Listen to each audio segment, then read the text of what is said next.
All right, Sparta Board of Education regular meeting is called to order at 7:33 p.m. Thank you, everybody, for coming here in person and virtually for attending. We appreciate your participation. Next, we'll move on to the meeting notice. Neve, do you mind reading the meeting notice, please? Sure. New Jersey Open Public Meetings Law was enacted to ensure the right of the public to have advance notice of and to attend the meetings of public bodies at which any business affecting their interests is discussed or acted upon. In accordance with the provisions of this act, the Sparta Board of Education has caused notice of this meeting to be advertised by having the date, time, and place thereof posted at the Sparta Board of Education office, 18 Mohawk Avenue, as designated by the Board of Education for posting of such notice in a public place. Written notice was emailed on January 11th, 2022 to the New Jersey Herald, the Star Ledger, tapintosparta.net, and to the Township Clerk, specifying the date, time, and place of this meeting. Thank you. Roll call, please, Mr. Smith. Ms. Bragg? Ms. Collier? Here.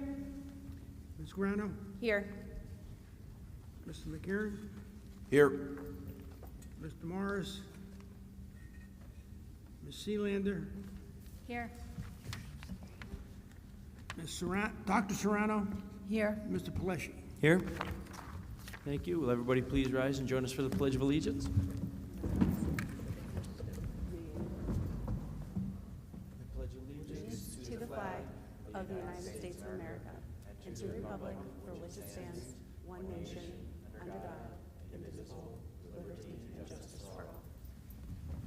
Thank you. We will only be going into closed session once tonight. We are going to go into closed session later this evening, as we do not have any actionable items that will be discussed or acted upon in closed session tonight. So we're going to move right on to section 4, the district recognition section, which I don't believe No, one of presentations. One of presentations. Okay, so there's nothing under district recognition. So we'll move right on to presentations tonight. Yes, and with presentations, we have 3. We have the Seal of Biliteracy, we have the strategic plan, and we will have the tentative budget presentation as well. And we will start with Mr. Kircher and the Seal of Biliteracy presentation. Thank you, Dr. Beck. Good evening. I'm Scott Kircher. I'm the supervisor for Social Studies, World Language, and ESL. This is by far my favorite event of the evening, of the school year. It is a great honor and privilege to be able to recognize the high school students, high school seniors who have earned the New Jersey Seal of Biliteracy. A little bit of history about the SEAL. The SEAL program was begun in California in 2008 and has now grown to 47 states throughout the country. In New Jersey, we introduced the Seal of Biliteracy in 2016, and it has been a part of Sparta Township School District since 2018. This program recognizes high school seniors who demonstrate proficiency in 1 or more languages in addition to English.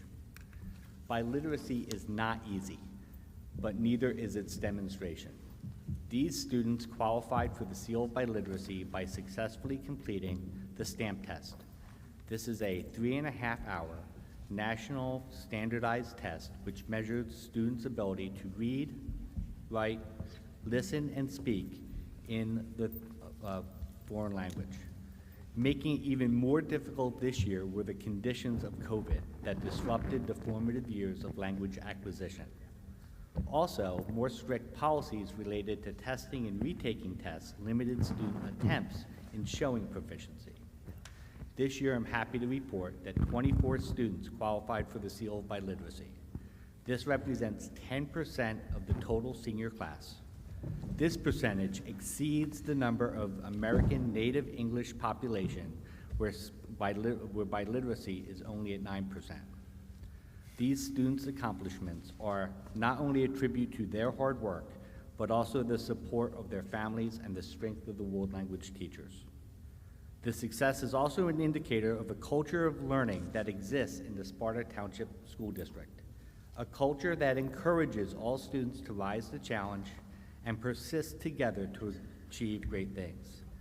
The program fits our district mission to prepare students for future post-secondary expectations and also workplace readiness. Furthermore, the development of biliterate students can cultivate the empathetic and informed citizens and leaders of tomorrow. This evening, I've created a video which honors each of our Seal of Biliteracy students. Without much further delay, here's the 2001-2002 Seal of Biliteracy students.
I would like to ask any students and teachers who are here in the audience to please rise so we can give you a round of applause.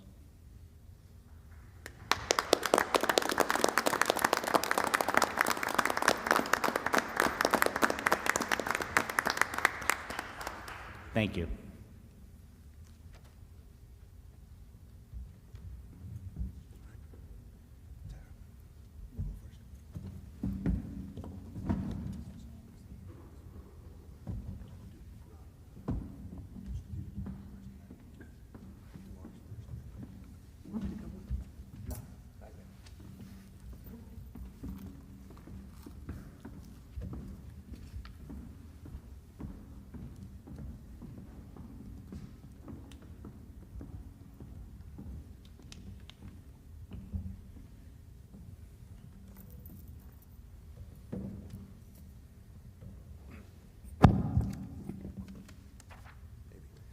Thank you, Mr. Kircher, and congratulations again to the Seal of Biliteracy students.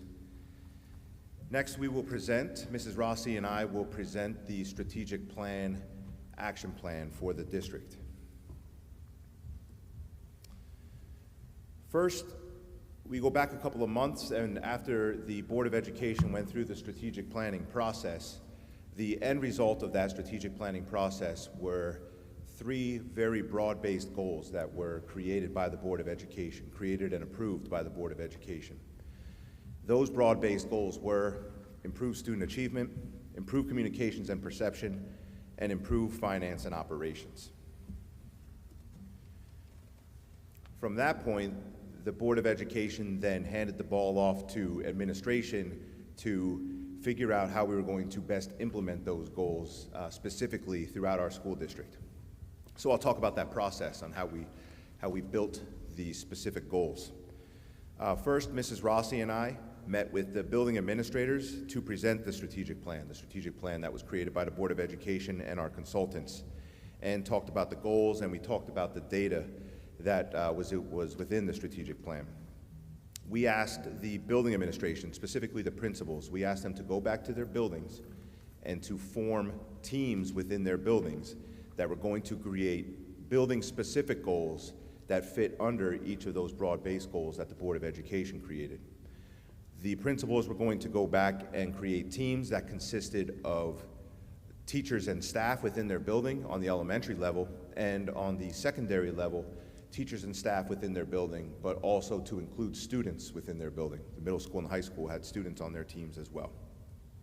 They assembled those building teams, and then they scheduled a meeting with those building teams with Mrs. Rossi and myself, so Mrs. Rossi and myself could go into those meetings and explain the process, but at that point we left it up to the buildings to create their own building-specific goals based on their unique needs and based on the data that they were getting from the strategic plan. From that point forward, the building principals led those teams, and they scheduled meetings with their building teams to set the expectations, review the strategic plan, and to review district data. They set a regular schedule with those building teams to meet and to develop the objectives to accomplish broad-based goals so they could have their own objectives for their building. And the goals of the action planning process were to give the building administration and staff ownership of what their objectives would be under the broad-based goals, and to ensure continuity between buildings. So once the building level teams were assembled and Mrs. Rossi and I presented what their task was, Mrs. Rossi and I stepped aside, and our only role at that point was to answer questions and to make sure that there was some sort of continuity between the elementary schools and between the secondary schools. But we really wanted to give the building teams, like I said before, we really want to give the building teams ownership of their buildings. Nobody knows more about what the unique needs are in each building. Nobody knows that better than those building teams that were created. And so there were building level action plans that were created. There was an action plan created for each building. Those building action plans were quite detailed. They had objectives, they had people responsible, they had resources needed, and they had timelines. For the sake of this presentation, we're just going to talk about what those goals were and leave out the part, because each of those presentations, when we presented to each other as an admin team, it ended up being about an hour and a half, and I don't want to spend an hour and a half presenting to the Board of Education this evening. So we'll just go over the goals, and if there's any specific questions, of course, we can address those. So of course, we'll start at Alpine Elementary School, and I'll turn over the student achievement part to Mrs. Rossi.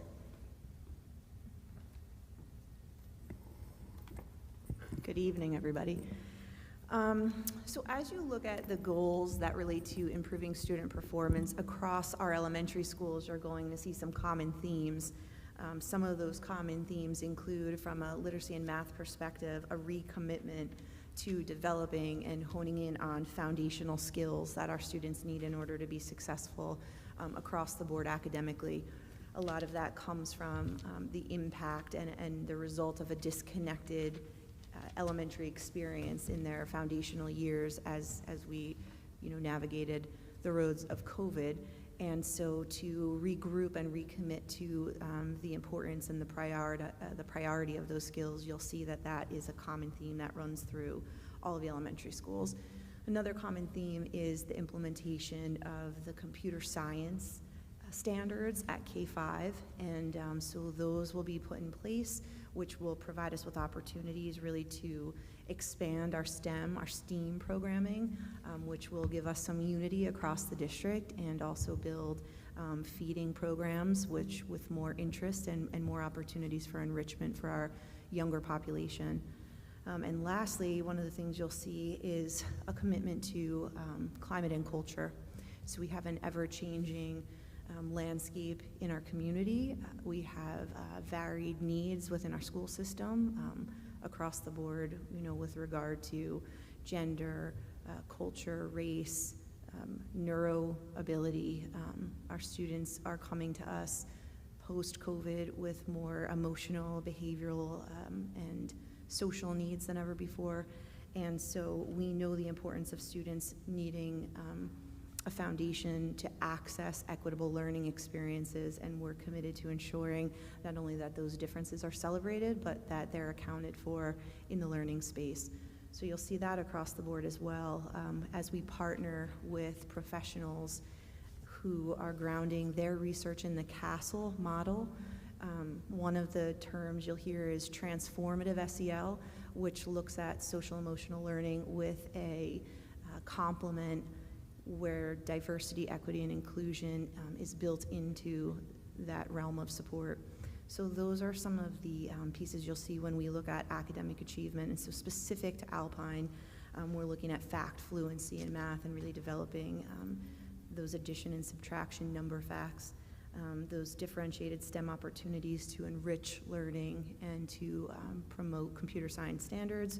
And then when we look at our literacy continuum, the development of phonemic awareness skills, which are used in decoding and encoding to develop fluent readers and writers. And then, of course, finally, as we increase social emotional opportunities for students and staff, the partnership with St. Elizabeth on a 3-year SCAPE plan, which stands for School Climate Assessment and Improvement Process, where we can really identify specific needs across the board.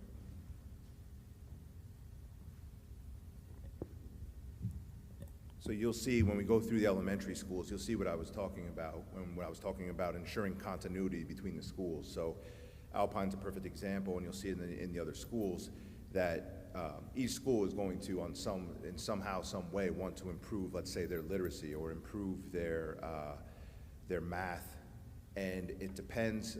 And so that's continuous throughout the schools, but how they do it is going to be unique to each school based on each school's needs, which I thought was pretty cool how it turned out like that. And besides Mrs. Rossi and I looking to make sure that there was continuity, the elementary schools leaders took it upon themselves to meet as well to make sure there was continuity before presenting it to Mrs. Rossi and myself. Moving on to improving communications and perception, you're going to see continuity here between the elementary schools too as well. To increase content in a monthly newsletter and to include grade level subject area updates and suggested activities for home. And also, this next one you'll see in each of the action plans, and this could go under perception when you're talking about school culture and district culture, or it could even go under student achievement because it does play a role in improving student achievement and student well-being. But for the purpose of the presentation, it's under communication and perception, and that is to create a community diversity awareness nights that highlight Observed Awareness Months on the calendar. These workshops will be organized by C3 and Diversity Council committees. You'll see that one common throughout all the schools as well. And under finance and operations, a common theme that you'll see since we just went under we just had our security audit, which was presented to the board last month in executive session. Each school had some minor corrective measures they could take as a result of our security audit, so we put those under finance and operations as the operations part to streamline security drills and processes in the school, and to audit schedules on the operation and in Alpine, to audit schedules to continue to promote common planning time and common intervention periods among teams to promote student success. These common planning times are very important. Again, this could go under improving student achievement as well, but it's also an operational matter. Moving on to Mohawk, I'll turn student achievement again over to Mrs. Rossi. So again, when we look at those foundational skills that we're recommitting to from a math perspective, we're looking again at that fact fluency and really taking a hard look at multiplication facts and how that becomes the foundation of really so many of the higher level math applications. We're looking at phonics at the third grade level and ensuring that that is a differentiated approach, but also relates and is grounded in high-level training to ensure that it's multisensory, but that it's also taught by the correct professionals. And so sometimes that is shared among teachers in the grade level, but next year that will exclusively be addressed during the language arts block by the language arts teachers, as the third grade has split into departmentalized teams. You'll see that increasing differentiated STEAM opportunities, again, will be achieved through the implementation of the computer science standards, but then connected in coursework where there's relevant integrations and intersections in the math and science classrooms. And then again, an increase of that social emotional support, which will be one of the things that we look at throughout tiers. Actually, I didn't say that earlier, but our tiered approach to increasing opportunities for that support. And again, you'll see under communication and perception, definite alignment between Mohawk Avenue School and Alpine School, where you have the increased content in the monthly newsletter and the home connection, once again, activities for home. And again, the C3 and diversity awareness nights, the events, and security drills and procedures under operations. And again, something Mohawk is going to shoot for as well, as Alpine has, was the common intervention periods among teams to promote student success, which again could go under student achievement, but operations, when you're talking about scheduling, it's more of an operational matter, but it will directly pertain to student achievement. And the last of the elementary schools is Helen Morgan. So when we look at fact fluency, you can see that we're moving into, by fourth grade, really the mastery of multiplication and division, again, as a foundation for higher level math development, and also to kind of catch any of those holes that have been acquired throughout that disconnected learning experience post-COVID. Our attention shifts to, when we look at the literacy continuum, to our students as writers, looking at writers as a whole and strengthening our writing skills. That will probably, hopefully, look like a collaboration with the National Writing Project out of Drew, which will include some high-quality training and looking at teachers as writers. We'll also be implementing our computer science standards there and looking for natural intersections in additional content areas, and again, a focus on social emotional learning and diversity, inclusion, and equity. And again, not much different in communication and perception and finance and ops for these, except for Helen Morgan School, I should say, to provide the parent community with more insight and exposure to current and future curricular initiatives, which is a little different than the newsletter improvement on the previous two elementary schools. The C3 and diversity awareness, of course. And under operations, to provide the HMS students with approximately 30 minutes of daily recess, so trying to increase the recess time over at Helen Morgan. Again, an operational matter when it comes to the schedule, but again, can directly affect, positively affect student achievement. And on the safety and security end of things, to establish a secure outside perimeter for secure egress of students and staff throughout the school day was one of the recommendations in the security audit. So just a way of bolstering that portion of the exterior security for Helen Morgan School. Moving on to Sparta Middle School. So the secondary schools, they structured their goals a little differently, where they had really broad-based goals under the district broad-based goals, and then they talked about specifically how they were going to meet those goals. And again, I'll let Mrs. Rossi speak to student achievement.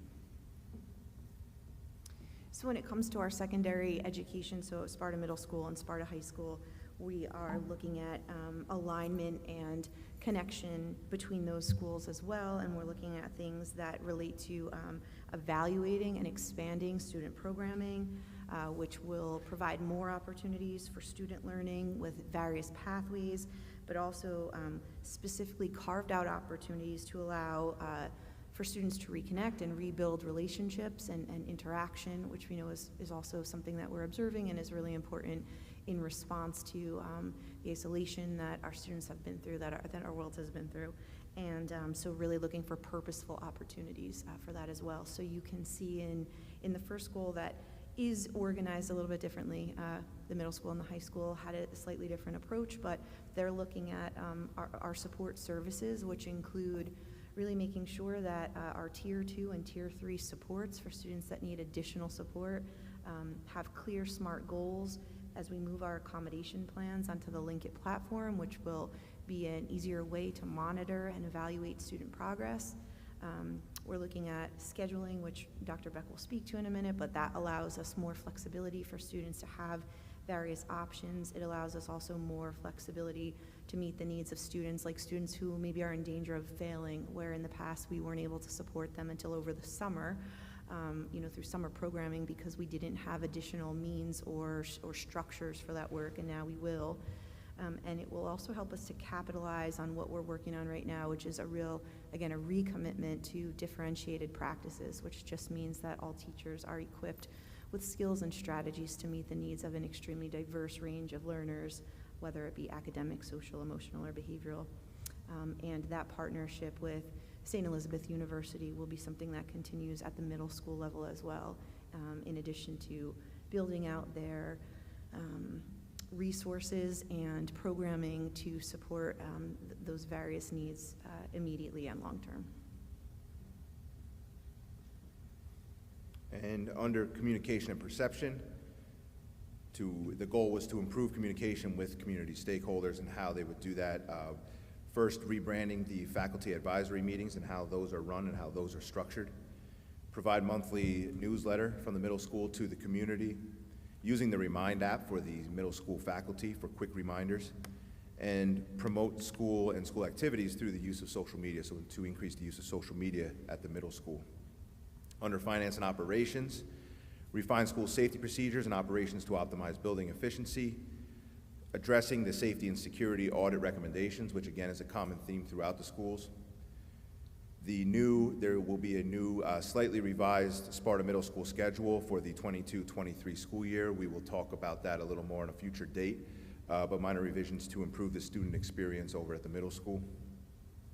Updating the Sparta Middle School student handbook to align with current times and current policies, and create a middle school teacher handbook as well at the middle school. And last and certainly not least is Sparta High School. So again, some of those common themes you see are evaluating and expanding programming. I think Dr. Beck mentioned this, but the student participation on these groups was important, and they really shed insight into things that that require attention at both schools, and their participation, I think, wouldn't have been as relevant without their voices there. And so we spoke a lot with that team about the importance of providing pathways, but also reducing performance pressures so that students can find their individualized learning approach, meeting their individualized needs, including enrichment opportunities and remediation as needed. Some of the things that would support that are reviewing our courses, making sure we have pathways for all students.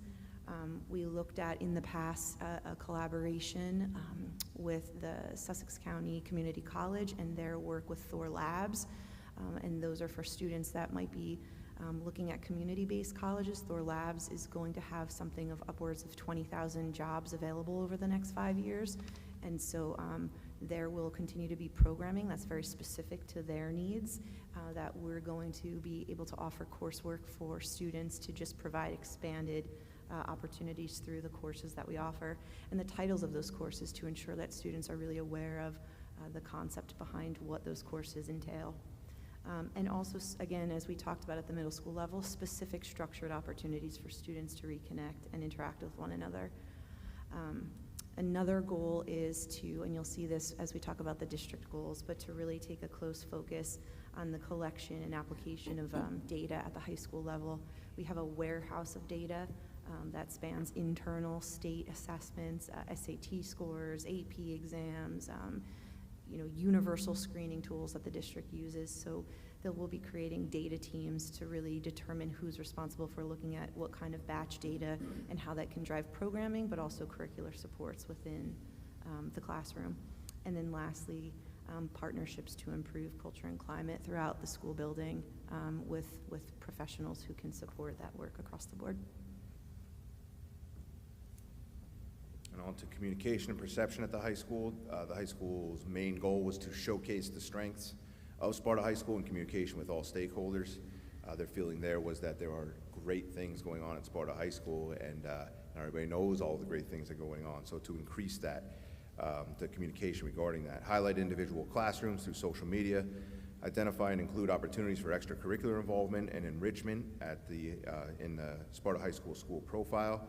We've already talked with students about expanding extracurriculars and clubs, and students know that they can come to administration if they have ideas for clubs.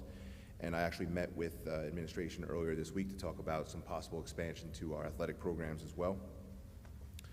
And to communicate the strategic planning goals and their process and progress when addressing parents. And the finance and operations, enhance the recruitment and retention practices to improve overall operations and school environment for staff by showcasing the strengths to reach a wider candidate pool and increase communication with colleges and universities, and planned monthly team building experiences for the high school. So those are the schools, and Mrs. Rossi and I decided to take it a step further, and so each school has their own specific needs, and each school has their own specific objectives to address those needs. And Mrs. Rossi and I decided to take it a step further by creating district-wide goals out of our offices, but also out of the special services office as well. So for some overall district needs. The first one was the Department of Special Services, who created a district-wide action plan. And again, Mrs. Ross will talk about the student achievement piece. And so when we focus on goals within special services, there's some work that we've already been doing, but again, it's prioritizing the need of that inclusive model where all students are getting the support inside the classroom at a high level by focusing on training and preparation of our co-teachers. That will take common planning time, that will take additional training, and a thorough commitment to partnership of teachers and development of those teams. And an additional focus is looking at the support staff that is included in working with our student population, which could be paraprofessionals, their work not only with students individually and as a whole, but also in their ability to support data collection, to be able to make data-driven and informed decisions to meet the needs of those learners. Communication and perception, a district-wide theme as you've seen throughout the buildings, but also the Special Services Department would like to improve communication with the parent community with respect to special education programs, include updates from special services on a quarterly basis in building-based newsletters, and to share their department updates during the Special Education Parent Advisory Group, or the CPAG group as well. And then out of central office, out of specifically Mrs. Rossi's office and my office, we created goals under each of these goals, under each of the broad-based goals as well. And so the idea is that these goals complement but also unify the building goals, so they're not different, but they enhance and continue to focus on the needs at each building. The first goal is to look at developing and implementing a district data plan. So how do we look at the data? What data are we looking at? Redefining what data is. It's not just test scores, but it's student information, and making sure that we're making thorough, purposeful, meaningful decisions based on our students. That will affect our curriculum work. That will affect our programming and our plans. That is transparent and can be shared with parents and community members so that we can all work together as a partnership in order to meet the needs of our students and understand the learning progress of each individual student.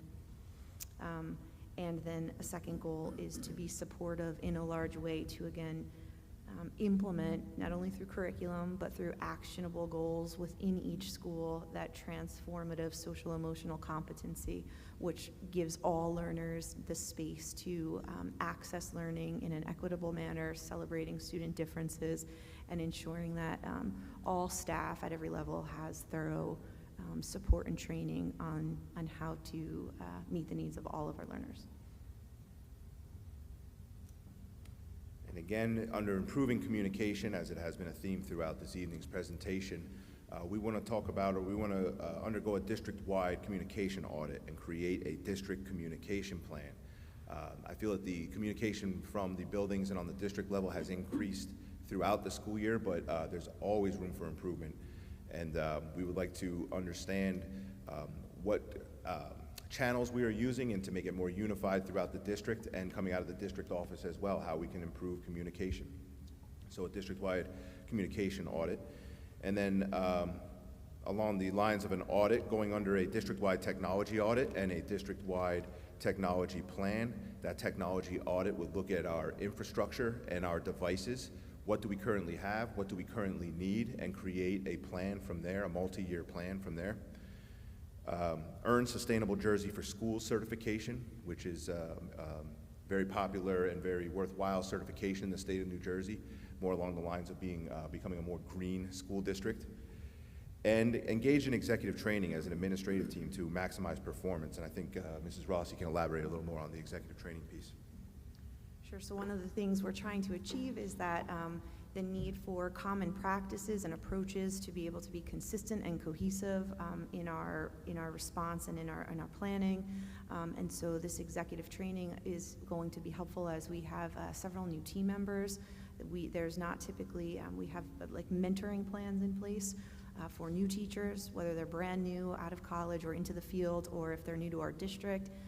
And the importance and the commitment of continued learning and sustained growth as a team is important. So we'll have access to that as an admin team, where we can look at team building, roles and responsibilities, calibration on observation implementation, and other areas of need that will just maximize our ability to support and perform at a high level at the district.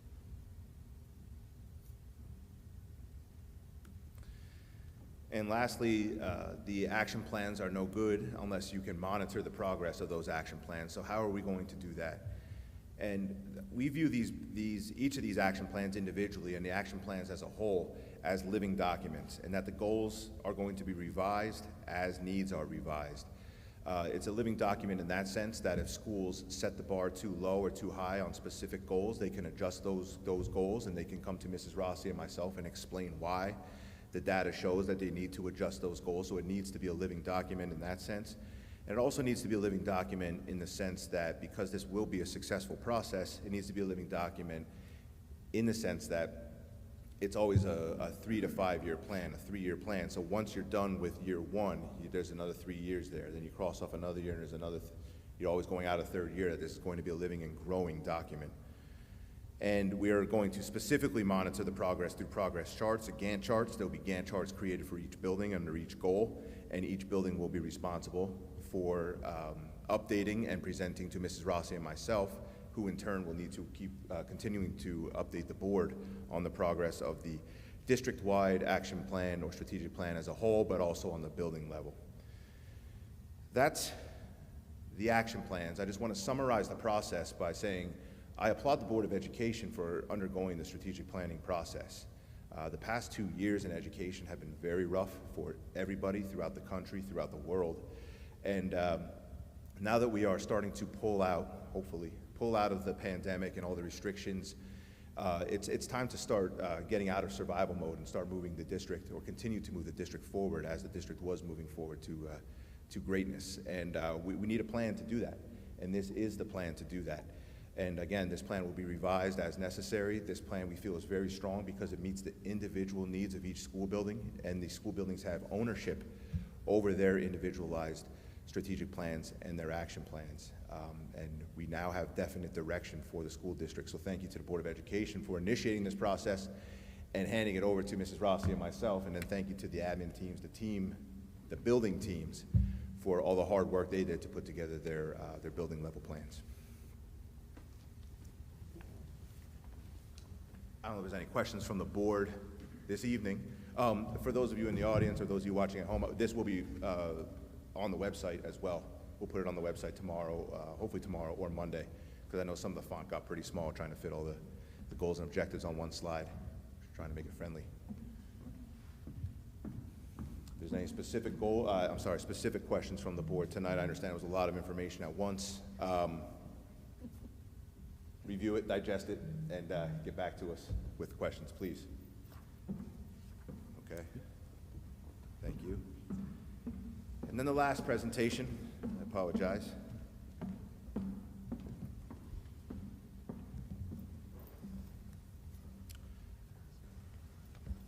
So on tonight's agenda, there is a resolution to approve the submission of the tentative school budget for next year.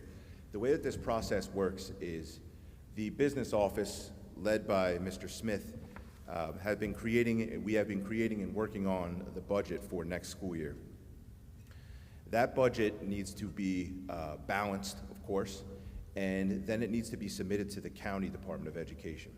What we're asking the Board of Education to do tonight is to approve the submission of the tentative budget to the County Board of Education. The County Board of Education goes through the budget, make sure that the numbers line up, make sure that it lines up with certain rules, and then they will either pass it or give it back to us for revision. Once that happens, it's a balanced budget. The numbers within the budget are within the budget.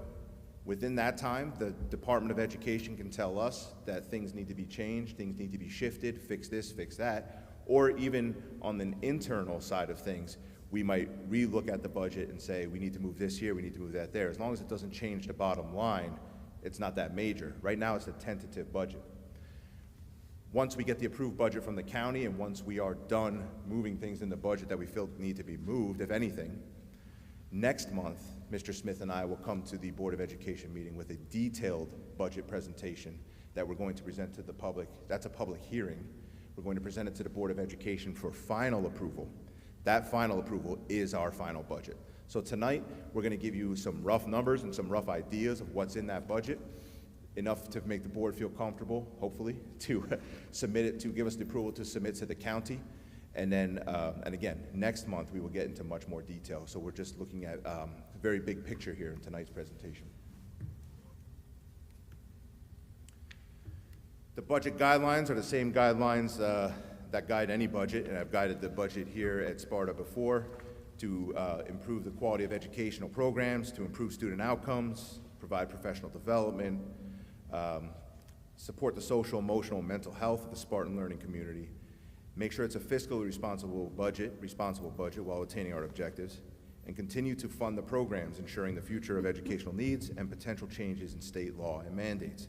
It's important to note that within this budget, again, it's very high level of what we're going to present to you this evening, but I want to note that this budget maintains all current programming, that there are no program cuts within this budget, and this current budget provides for 4 additional certified staff members within our district staff. Some very much needed staff members as well are in the tentative budget. Also included in the tentative budget are over $2 million worth of capital projects. You can see what those capital projects are here. That is a faculty bathroom project over at Alpine. Currently, the faculty bathroom is very small for our teacher population at Alpine, too small for our teacher population at Alpine. Security upgrades at all schools, removing asbestos in the insulation at Mohawk, paving at Mohawk, flooring at Mohawk, some paving project at Helen Morgan, paving at the middle school, MRC renovation at the middle school to provide a larger space for the Align program, paving the roadway to the track to go back from the football field to the track so that cars can get back there and so that it is wheelchair accessible as well. Right now it's just a dirt road. Putting an emergency generator here at the high school, which is an emergency shelter, and it's tough to be an emergency shelter without a generator. Fiber camera project for the maintenance and the bus yard, getting fiber internet and cameras out into the bus yard, and the overall architect and engineering fees are built into that as well. Here's a look at our aid figures. Looking forward to next year, you can see where our aid came from, and like everybody, well, most everybody in Sussex County, Sparta lost a significant amount of state aid due to S2. The loss of state aid this year was over $354,000 that we had to that loss of state aid had to work into the budget and balance the budget with that loss of state aid. And you can see the revenue side of things. This budget includes a 2% tax levy. You can see the state aid I just talked about, the state aid decrease. The fund balance appropriated to balance the budget is actually less than we used last year. Capital reserve is a little more than we used last year. The maintenance reserve is the same as last year. We received less in state and federal grants. That's largely due to the COVID type grants that we were receiving. And the debt service payment is up 1.4%, but that fluctuates slightly every year as it is. So questions from the Board of Education on the tentative budget? Yeah, I know it's tentative and these are rough numbers. I mean, I don't care how rough you can make it. $250,000 for a bathroom? Yeah, so. How can that be explained? Yeah, so it's my understanding that that bathroom project has been spoken about within budget conversations over the past couple of years. And again, there's a faculty bathroom at Alpine Elementary for our largely female staff, and I believe there's one stall in the female staff bathroom at the school, and it's been like that for quite some time, and obviously that's not right. So, so we're looking to expand that project, and the bathroom projects are expensive. I mean, $250,000. I mean, we're currently in the middle of doing a feasibility study as well on a brand new school, and we're going to dump this kind of money in an old school for a bathroom. Yeah, so We can easily build a whole nother wing on that school if you wanted to, and get rid of the trailers. I mean, $250,000. I don't care how beautiful this bathroom is, gold seats, whatever. $250,000. Use the mic. I'll repeat it. Renovating the men's bathroom, and we're also creating handicap accessible bathroom. So I just want to repeat what Ron says, just so people hear. Expanding the ladies' bathroom, refurbishing the men's bathroom, and creating handicap accessible bathrooms within there as well. But I mean, if you're looking at the grand scheme of things, like that's a lot of money. And when we are in the process of looking at a feasibility study of other projects, dumping this kind of money in that school simply on a bathroom, I feel it's uncalled for. Well, like you said, it is a tentative budget, so these discussions can continue to take place over the next month. Regarding a feasibility study, if it was ever determined and if it was ever decided by the taxpayers that we would build a new elementary school, you're talking years down the road. And again, they've been struggling, they've been limping along with just one toilet at in the female bathroom at Alpine. So we'll continue discussion, absolutely. Where's the paving at the Mohawk Ave school, the parking, where's that going? The paving at the Mohawk Avenue School will take place in front of the school. Right now you can see, obviously, the buses pull up and you have parallel parking for staff, and central office staff parks there as well. We're going to bump that out toward the field and make it so that you can pull head on, and it'll increase the amount of parking spaces at Mohawk Ave because anybody that's driven through Mohawk Ave during the day knows that those parking spaces are limited. With the roadway down to the track, as you know, we'll discuss later, our shared services with the town. If the town does take that job on and say it's $25,000, not $100,000. Yeah. Oh, I know these are tentative numbers. Yeah. What would the plan be for the remainder of the money? So what Kurt, I don't know if everybody could hear, but Kurt's asking, we're going to pave that path, which I explained before, coming from the football field down to the track to make sure it's accessible to folks in wheelchairs, and also so cars can get down there, right? if there's a partnership with the town, that the town can help us with that, with the, whether it be the labor, probably the labor, and it becomes less than that. When you approve, and correct me if I'm wrong, Ron, when you approve a project, specifically $100,000 allocated toward that project, if there's money left over, it's not to be spent elsewhere, it just goes back into capital reserve. For a bathroom?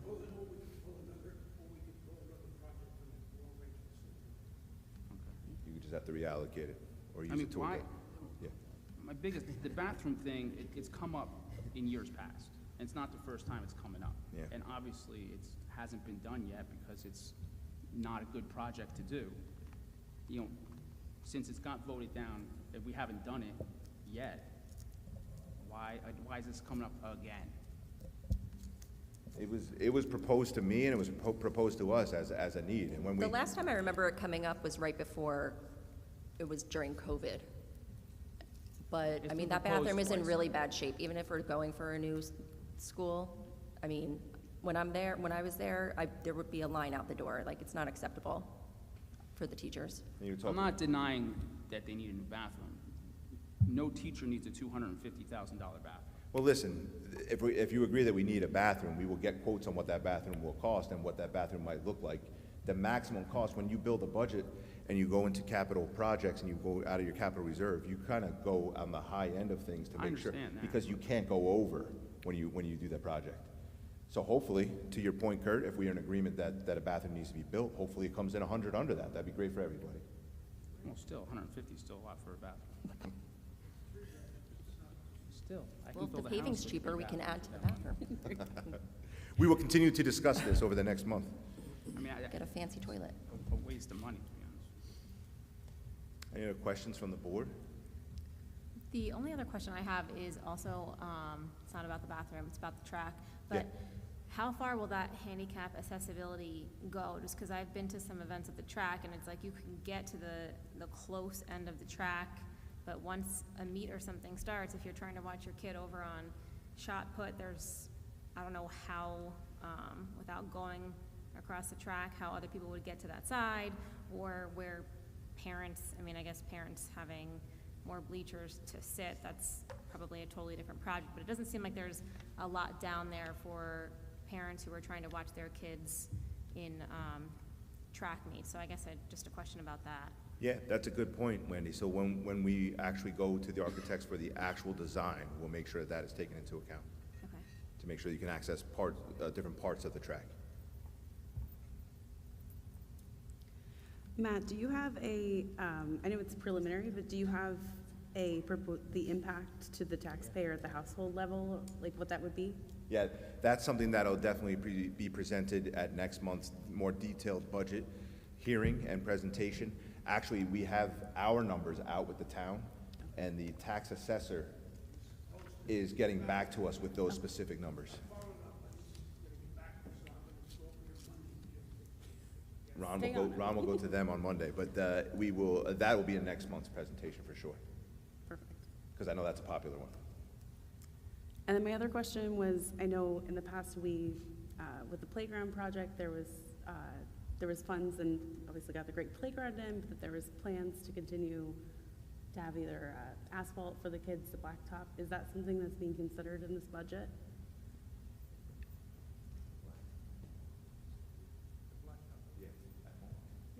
Yeah.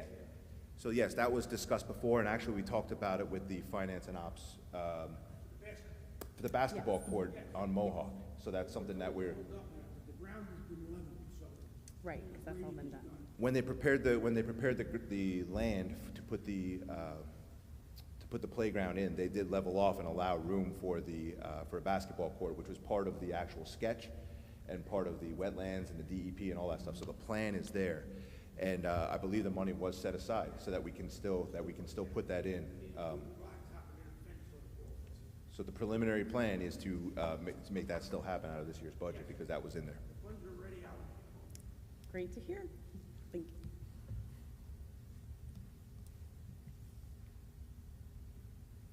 Okay? All right, thank you. Good, thank you, everyone.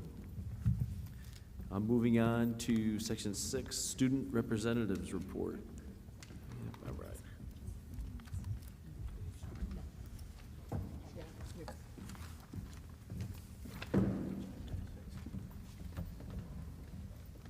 And that'll be Joe Burns, who is a regular with us and who is fresh off of his Seal of Biliteracy Award. Thank you. Hi, my name is Joe Burns. I'm the executive treasurer. So to start off, we were very excited. We're going to be having our first all-grade event in a while. It's going to be this Saturday, March 26th. It's going to be a spring fling dance. It's like a homecoming dance. And it's going to be at the cafeteria from 6:30 to 9:30. Also, junior and senior prom planning is underway. They will both be held at Perona Farms. The junior prom will be on April 29th, and the senior prom will be on June 9th. Also, we're hoping to do a spirit week here at the high school in the near future.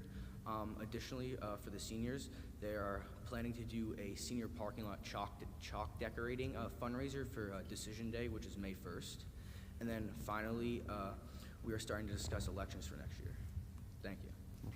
Thank you, Joel. You're welcome.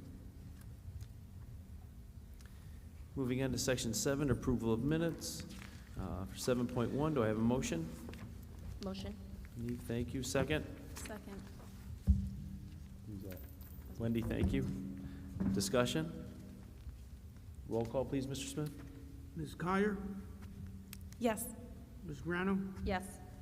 Mr. McKiernan, Yes. Mr. Morris, Abstain. Ms. Sealander, Yes. Dr. Serrano, Yes. Mr. Plesher. Yes. Thank you. Moving on to section 8, superintendent's report. Dr. Beck. Thank you. First, I would like to highlight a couple of items that are on this evening's agenda for approval.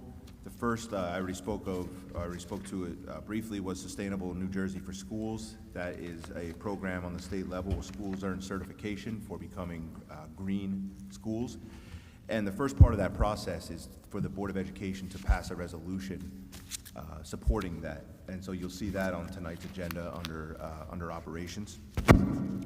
And also you'll see this evening that the district calendar is up for approval for next year's district calendar. The recommended calendar for next year aligns with the corresponding dates from the current school year. There are additional early dismissal days and 2-hour delay days included in next year's schedule in order to provide additional professional development opportunities for our teachers and staff. This is something that has come out of surveying staff and getting feedback from staff as absolutely necessary, and from the admin team as well. There's a lot to cover these days when it comes to professional development for staff, and there's very limited time. So we have worked in a couple of extra 2-hour delay and early dismissal days in next year's calendar. Teen Arts, Sparta students participated in the Sussex County Teen Arts Festival, and the following are eligible to advance to the New Jersey State Teen Arts Festival. For large instrumental was the Sparta Jazz Band, small instrumental, Rowan Mendel and the Harms and Harms Duet, and small theater, Julia Kadar, and small vocal, Julia Kadar. Robotics, if you haven't heard yet, our 4 robotics teams that I spoke about last meeting that made it to the NJ State Championships all performed well and finished their days with winning records. Team 5249Z, titled Ringleader, which consisted of co-captains Sarah Bargfried and Nick Van Treska, and team members Hayden Budofsky, Shaylin Murphy, Andy Stefanik, Tanner Mell, and Anthony Del Coro, had the distinction of winning the State Championship Design Award. This makes them 1 out of 8 New Jersey high school teams that have simultaneously qualified for nationals and for world championships. The Design Award is presented to a team that demonstrates an organized and professional approach to the design process, project and time management, and team organization, as well as top-performing robot. The engineering design process and the engineering notebook are used by engineering and design professionals in many different fields. And congratulations to that team, who will be heading to Texas, I believe, for the championships. Wrapping up the winter sports season, we'll start with girls basketball, who won the NJAC American Division Championship, the Hunterton Warren Sussex Tournament Championship, North 1 Group 3 Section Champions, North Group 3 Champions, State Group 3 Champions, and they won a game in the final Tournament of Champions, which is the last time that there will be a Tournament of Champions in the state of New Jersey. There are individual honors from the girls basketball team. Bryn McCurry was first team all-conference, Allie Sweeney was first team all-conference, Bailey Chapman was second team all-conference, Alexa Acker was second team all-conference, and Mason Munier was honorable mention all-conference. Wrestling, Bradley Maines was first team all-conference, Parker Williamson was second team all-conference, and Sebastian Gomez was honorable mention all-conference. Swimming, Catherine Gaines was second team conference, all-conference girls in the 100-meter fly. Olivia Flans, second team conference girls in 100-meter breast. Erin Takich, honorable mention all-conference. Will Hannon, honorable mention all-conference. And Cody Ryerson, honorable mention all-conference. Lastly, on the sports end, boys basketball, Matt Silvey was second team all-conference. Mike McGovern was honorable mention all-conference. And the team, very importantly, won the team sportsmanship award. So a very successful winter sports season and a hopefully very successful spring sports season has already kicked off at the high school. I promoted it last meeting, and I wanted to give a little shout out to the cast and crew of Newsies. I promoted it last month, but I wanted to follow up and congratulate the cast and crew of Newsies. I had the pleasure of attending a packed opening night with my family, and we thoroughly enjoyed the production. Our students displayed an unbelievable level of talent and made our community proud. I also want to credit Ms. DeLucia, who's in the crowd, and her team for leading our students through this successful show. It was an absolute treat and an absolute success. So congratulations and good job on Newsies. Jazz state finals competed in the NJAJE State Jazz Preliminary Competition, where they earned a silver ranking. And junior drummer Nick Cortez was recognized as an outstanding soloist. They also qualified as a finalist for Division III State Jazz Finals, which is going to be held Saturday, April 30th. And it's the second consecutive year that our talented students have qualified for states. I just learned this one today, that our high school's literary art magazine titled Beginnings earned a gold medal from Columbia University Scholastic Press Association. So congratulations to Mrs. Graham and her students for that great honor. Gabrielle Canzaniero is the recipient of the Superintendent Roundtable Award. Each year, school districts around the county select one student in their highest grade to represent their school district as the Sussex County Superintendent Roundtable Student of the Year. This year's selection from Sparta High School is Gabby. She'll be honored next month at a luncheon at the Lafayette House, along with each of the Sussex County School District's top students. So congratulations to her. Quick facilities update. If you've driven by Mohawk Avenue School recently, you'll see that the ADA accessibility ramp project is going on. In fact, looks like they're ready to pour concrete, and they were held up by the rain today. The exterior ADA accessibility ramp projects began at Mohawk, and it's almost done. Then they will move to, I'm not sure which order, but they will move to the middle school and to Helen Morgan School to complete the ramp projects on those campuses. And then also an update on the ADA chair lifts, which was brought up at a board meeting or two ago. After meeting with the contractor a few weeks ago, it was determined that the lead time on the equipment was 9 to 12 weeks. And once the equipment is received, it's estimated that the installation project would take 2 weeks. That meeting happened a couple weeks ago, so we're getting closer. The current estimate on the installs are approximately mid-May. And lastly, and certainly not least, I would like to welcome Joanne Black, who is in our audience tonight. On the addendum to this evening's agenda, you will find a recommendation to approve a Business Administrator Board Secretary to begin on July 1st. I'd like to welcome Joanne to Sparta Township Public Schools as a great addition to our administrative team.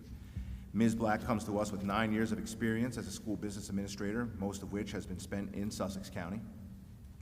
Prior to her career in education, Ms. Black worked as an auditor for the state of New Jersey Division of Taxation. She is a certified CPA who also worked for large corporations such as Menon and Price Waterhouse prior to her time in education. So on behalf of the administrative team, I would like to welcome Ms. Black and look forward to working with Ms. Black. And that is my report. Thank you, Dr. Beck. Moving on to the board president's report, I have a few items to address. The first is I inadvertently overlooked one of my notes. We will have one potential action item coming out of our second closed session, so I just wanted to make sure everybody was aware of that. Second, unfortunately, I have to make a motion to accept the resignation of board member Krista Sorensen, who resigned from the board of Education effective Friday, the 18th of March. Yes, sorry. Can I have a second, please? Second. Kurt, thank you. Discussion? All in favor? Aye. Any opposed? Thank you. We will be interviewing new candidates at our April meeting, which we will start early at 6:30, and you will see the legal notice come out prior to that. Most importantly, on behalf of the board and the district, we want to be abundantly clear that racism has absolutely no place in our district. Our schools are meant to be a safe haven where all of our children feel welcome to come and learn. The use of racially charged language has no place anywhere, let alone inside our schools and inside our district. Please know that we continue to review our policies to ensure that students are protected while they are here in school. That being said, we also need help from parents. We need help from parents at home to continue to teach the core values of respect and tolerance for others. The old saying that it takes a village is never more important than it is right now in situations like this. We need to make sure that we are teaching the core values of respect and tolerance for others. These values are going to help mold our young people into amazing young men and women. We all know how great this town is and how much we love this town, and it offers such great opportunities for our young people. And we need to work together to ensure that every child in this town has the same opportunity to flourish. That's on behalf of everybody up here and our administrators. So we thank you for listening, and we hope that everybody takes that to heart.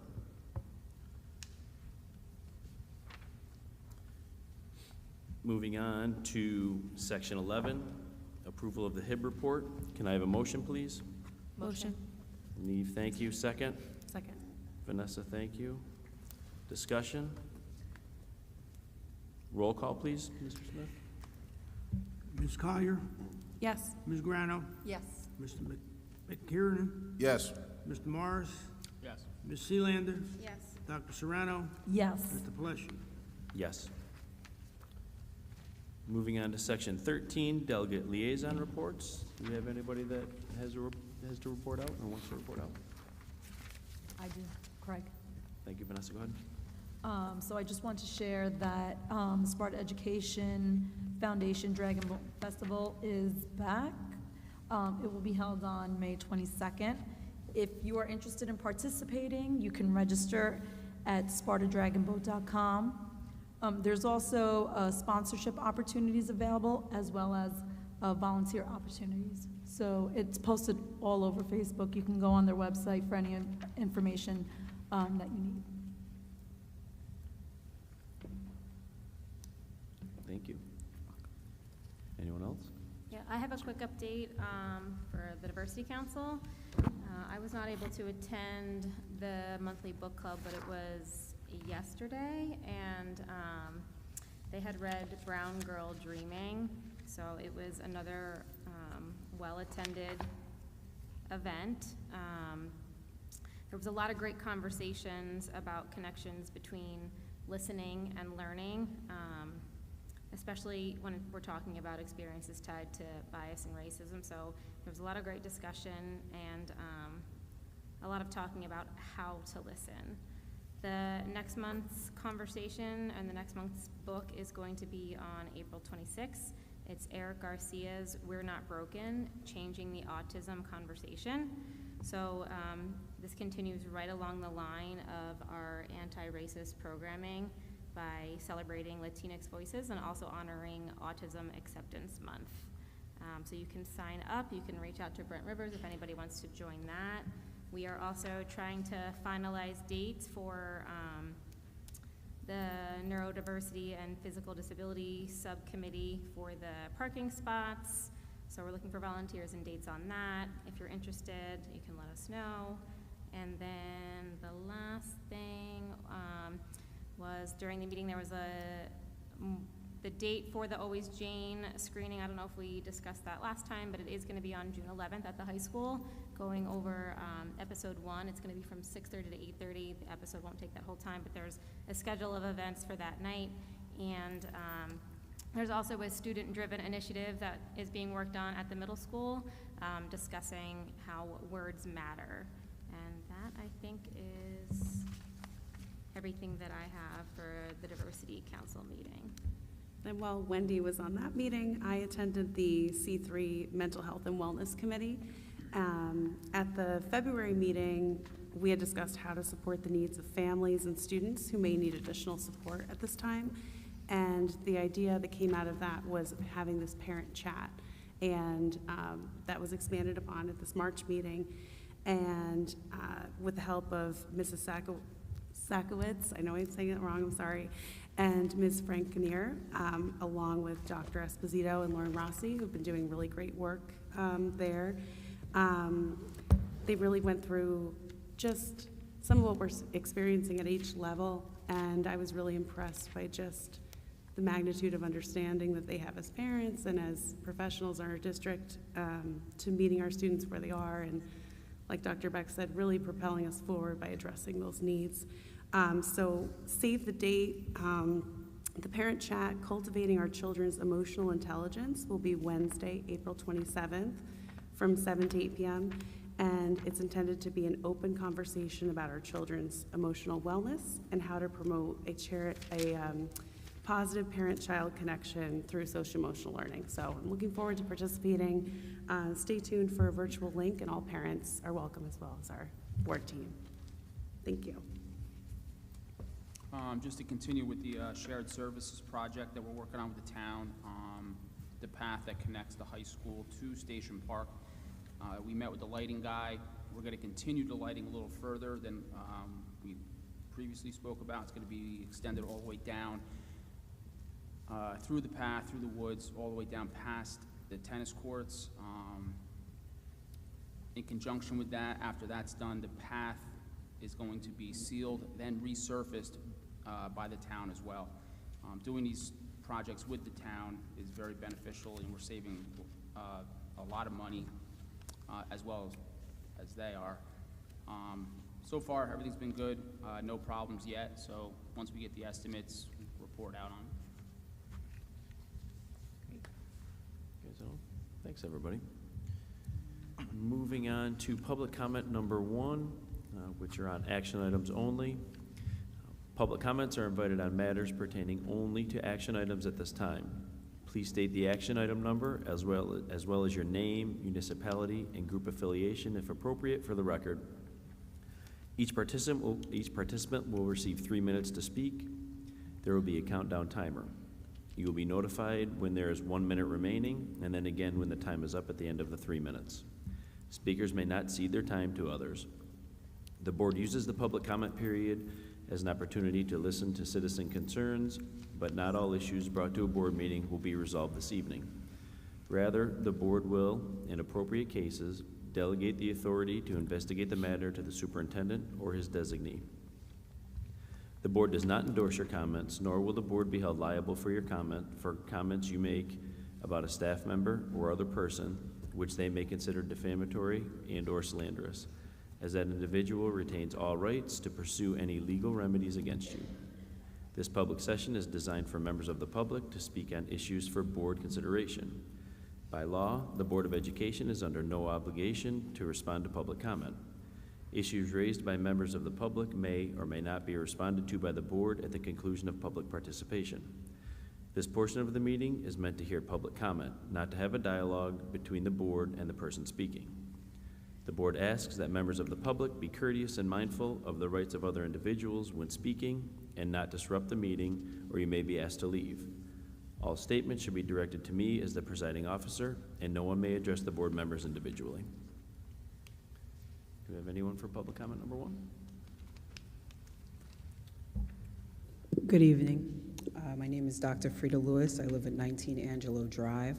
I would just first, and I'm speaking with regards to policy number 8465, but I want to first say, especially to the board president, I do appreciate the statement that you made today. There are a lot of things happening in the schools, at many different schools, and I do appreciate that overall comment, because that comment has never been made before, so thank you for that. With regards to policy number 8465, I'm going to be very brief. It's regarding bias crimes and bias-related acts. I was before you last month just to talk about how words are not included in this policy at all, and I don't know of any other policy that does include words.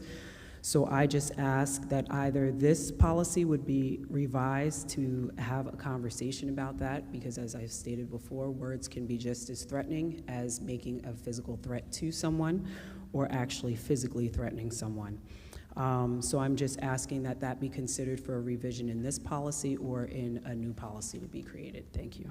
Thank you, Dr. Lewis.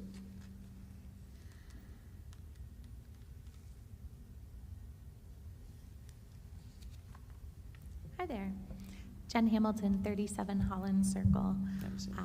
I have a couple of things that I want to touch on. I'll try and be quick, but first I want to just start by saying thank you to Mr. Smith for stepping in the last year plus.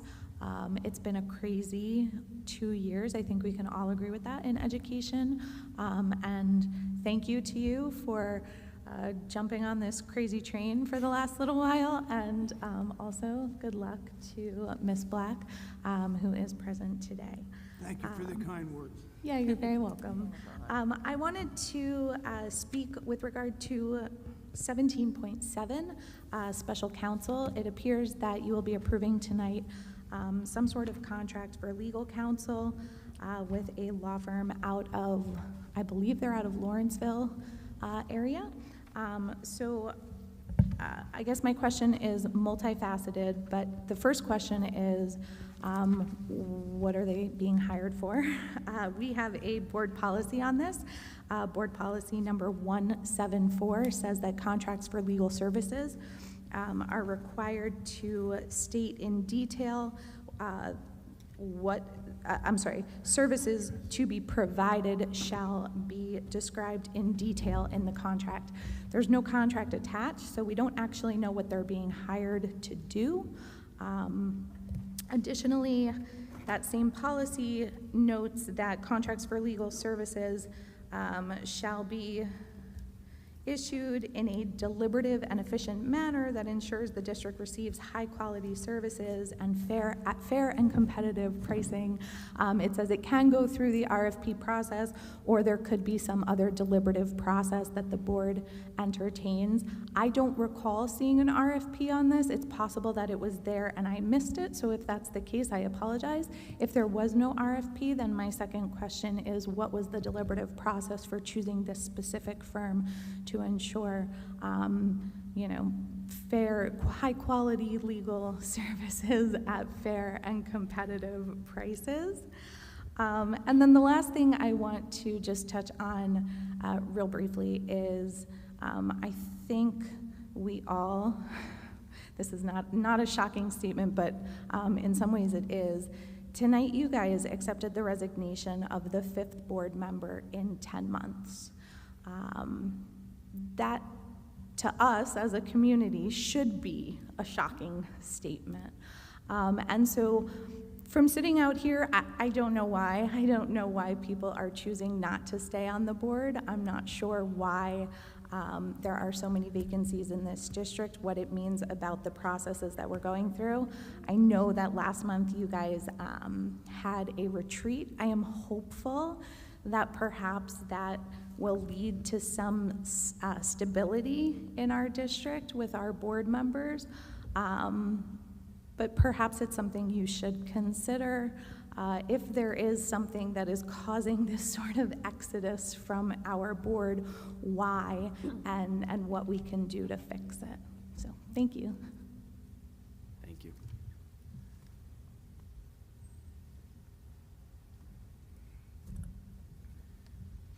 Hello. Jennifer Grant at 22 Longview Road, Sparta. Hello. I have questions about 5.1, I'm going to say. It's the presentations. I hope that qualifies, but the strategic plan. But first, I just wanted to say that just as an observer and a community member and former board member, I think the Alpine Elementary bathrooms keep coming up every year because the school is in dire need of those bathrooms. I understand that there's a feasibility study going on and there's a lot, but those staff members have been existing with the bathrooms they have for now over 3 years. And before a school is built, it's going to be a number of months, years before that even happens. So I strongly recommend that you keep that in the budget. That's just a thought. But the reason why it keeps coming up is respectfully, I think Mr. Leone and Mr. Miller know how dire that need is, and it's really important to the female staff members there. My question about the strategic plan was I was hoping, and I don't know if you're doing questions at the end or whatever, but and I hope I didn't miss it, but expand on the St. Elizabeth's partnership for culture and climate. I was curious because it seems like that kind of spans a lot of different schools, so I wondered if you had a chance at the end or whenever to talk about that a little bit more. And then I also just wanted to throw in a question about the status of the feasibility study, because from what I recall when it was asked about months and months ago, I thought there were results coming like January or the beginning of this year, and I know those things tend to move and COVID and whatever, but I wondered if somebody could address where that study is at and when those results will be presented and if they'll be presented to the public. Thank you.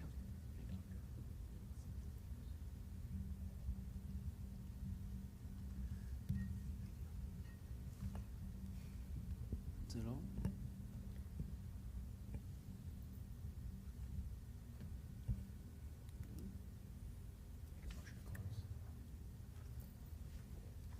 Can I have a motion to close public comment number 1, please? Motion. Me, thank you. Second? Second. Vanessa, thank you.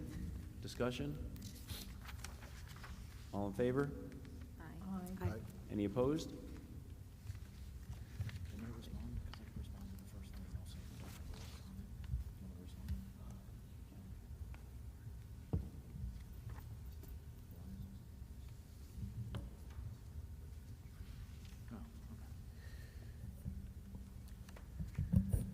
I just wanted to respond to a few of the comments to Dr. Lewis. If I understood your comment correctly, you're looking for the policy to be amended to include physical acts. Did I understand that correctly? Words. Verbal.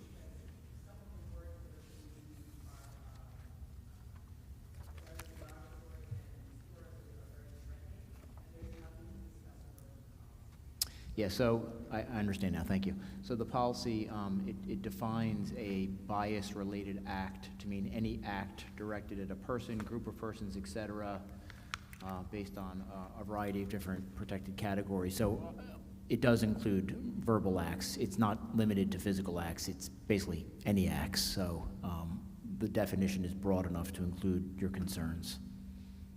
Okay. We looked into that because I remember you coming up at the last meeting, and we did want to make sure that, hang on, it's right. We wanted to make sure that your concern at the last meeting was addressed, and we felt that in looking at this language that comes from our policy company, Strauss Esme, it's broad enough to include verbal acts, physical acts, gestures, you name it, it's all covered. Okay. It's not really, Dr. Lewis, respectfully, it's not supposed to be a back and forth. We can certainly talk offline. If you have any additional concerns, you can email the policy chair. I know, did you have a statement as well you wanted to read about this? So I'm going to turn it over to her. Okay. I'm not the policy chair, but would you like me to read the statement Craig? now or wait until we made the motion Does it for? pertain to the policy? I haven't seen this thing. Yeah, It does. You want to do it now? You can do it now. Okay, Sure, great. That's fine. Okay. Thank you, Dr. Lewis.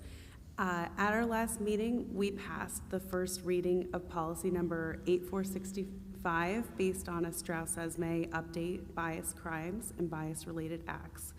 During public participation at our last meeting, a parent shared what her student has painfully encountered regarding racial slurs on a regular basis within our district.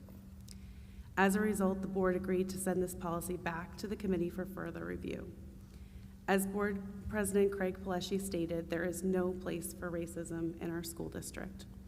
Bias crimes and bias-related acts are wholly unacceptable. The committee discussion was a top priority. The board's bias policy and regulation 8465 to Mark's point, has an excellent definition of bias-related acts. The policy applies to all acts. As there are a growing number of protected categories, we've made an important amendment to the policy to add, quote, "and any other category protected by state or federal law" to the first sentence of the definition of a bias act. The regulation has a detailed mechanism to report bias acts or hate crimes. Upon this comprehensive review, we do feel confident that the policy language is broad enough to encompass all of the concerns raised while giving us the flexibility we need as a district to enforce it. And that does affirm that it will be enforced. We recognize the policy has a lasting effect on our students, current and future. As language, social media platforms, and society continually changes, we want to make sure that our policy remains clear and has longevity to address bias crimes and bias-related acts. By utilizing the word all, it allows the fullest breadth of interpretation and enforcement in terms of expectations and how we treat others. Thank you. I also wanted to address Ms. Hamilton's questions.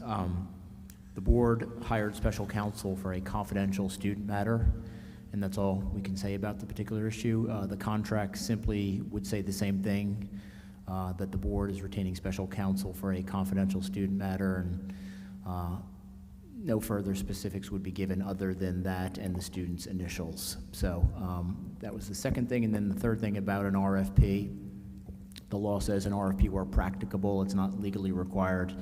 And in this case, due to the time-sensitive nature of the matter, there was no time to go out for an RFP, nor was it legally required. Okay, thank you. And Ms. Hamilton, I'll address your comment regarding the turnover that we've seen. And obviously I can't go into detail, but as a board, we are aware of how important consistency is, and there are extenuating circumstances. There's a lot of issues that can come up, whether it's professionally, personally, and again, I'm not saying that those are right related, but there are a lot of factors that go into and have gone into the resignations over the last few months. So while we are aware of that, we are also very well aware that consistency is important, and we are striving to achieve that as a district across the board. So thank you. I'm happy to address the comment about the University of St. Elizabeth, the School Climate and Culture Initiative. So that is piggybacking off of work that was done last year. There were representatives that played an active role in the development and support of the Sparta Culture and Climate Committee. So there were relationships established where we were sending staff and community members for training through the initiative at the University of St. Elizabeth, and in addition to that, they were joining our meetings and participating and learning from our implementation of a climate committee. So we really talked about like what that continued collaboration looks like. There were really positive relationships and experiences that had already been established, and so they offer something that's called a SCAPE plan, which stands for School Climate Assessment and Improvement Process. So it's really a partnership and a relationship that they require that schools have to want to be involved in. So it's not something that could be mandated or should be mandated by the district.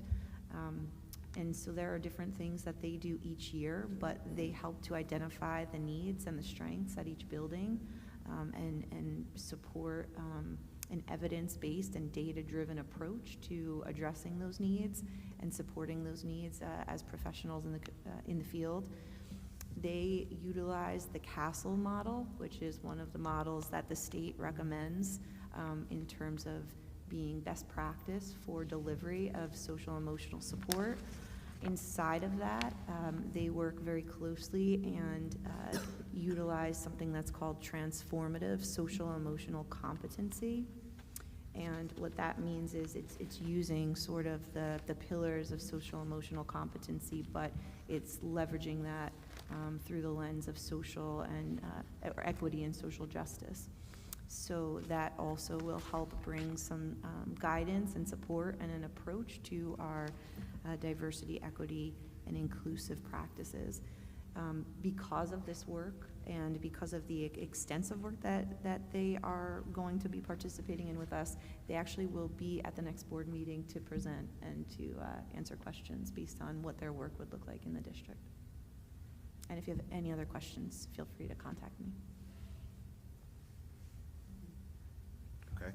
And lastly was Ms. Grana's question about the feasibility study.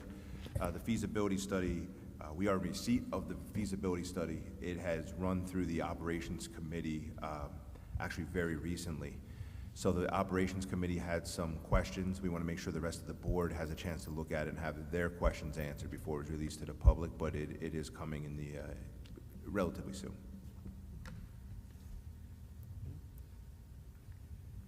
Thank you, everyone, for your comments. Moving on to section 15, personnel and policy. Move to approve 15.1 through 15.17. And there was an addendum that was released, I believe it was today, and that the number on the addendum is 15.19. And I would like to administratively remove for this meeting the ESY coordinator position from 15.3. Thank you, Dr. Beck. Can I have a motion, please? Motion. Kurt, thank you. Second? Second. Lauren, thank you. Discussion? I just want to say thank you to Mrs. Graham at Alpine, who's resigning. Can I say that Yes. now? She's an amazing teacher. She transformed my son into somebody I didn't even recognize for the better. So I just want to thank her for all of her time and dedication to the district. Thank you. Anything else? Roll call, please, Mr. Ms. Smith. Collier, Yes. Ms. Granum, Yes. Mr. McKern, Yes. Mr. Morris, Yes. Ms. Sealander, Yes. Dr. Serrano, Yes. Mr. Pleshy. Yes. Moving on to section 16. Looking to approve 16.1 to 16.7. Can I have a motion, please? Motion? Me, thank you. Second? Second. Vanessa, thank you. Discussion? Roll call, please, Mr. Ms. Smith. Collier, Yes. Ms. Grano, Yes. Mr. McKiernan, Yes. Mr. Morris, Yes. Ms. Sealander, Yes. Dr. Serrano, Yes. Mr. Pleshy. Yes. Moving on to section 17, finance. Looking to approve 17.1 to 17.8. There was also an addendum. 17.10. No. Not doing the addendum.